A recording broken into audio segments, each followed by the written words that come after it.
A7 news Andhra.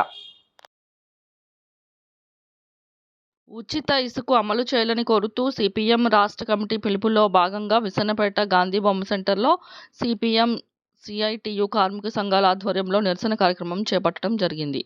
ఈ కార్యక్రమాన్ని ఉద్దేశించి సిపిఎం విసన్నపేట మండలం కార్యదర్శి నాగరాజు మాట్లాడుతూ, రాష్ట్ర ప్రభుత్వం ఏర్పడి 100 రోజులు పూర్తయినా ఇంకా ఉచిత ఇసుకను అమలు చేయకపోవడం వలన భవన నిర్మాణం కార్మికులు, ఇతర రంగ కార్మికులు అనేక ఇబ్బందులు గురవుతున్నారు. కావున రాష్ట్ర ప్రభుత్వం వెంటనే ఇసుకను అమలు చేయాలని వారు నిరసన వ్యక్తం చేశారు. ఈ కార్యక్రమంలో సిపిఎం విసన్నపేట పట్టణ కార్యదర్శి మేకల జ్ఞానరత్నం, సభ్యులు పులిబల్ల, ఏనుగుకొండలు, గద్ద రామకృష్ణ, సిఐటియు మండల అధ్యక్ష కార్యదర్శులు ఆకుల శ్రీనివాసరావు, షేక్ బాషా, తాపీ వర్కర్ల యూనియన్ మండల అధ్యక్షులు మర్రిపోయిన అప్పారావు, గౌరవ అధ్యక్షులు Ganjinaboyina Ramu, secretary Poturaju Srinivasarao, joint secretary Shiva, Mangapathi, Poturaju, Satyanarayana, Mareswararao, Nageswararao, Kanakaiah తదితరులు పాల్గొన్నారు.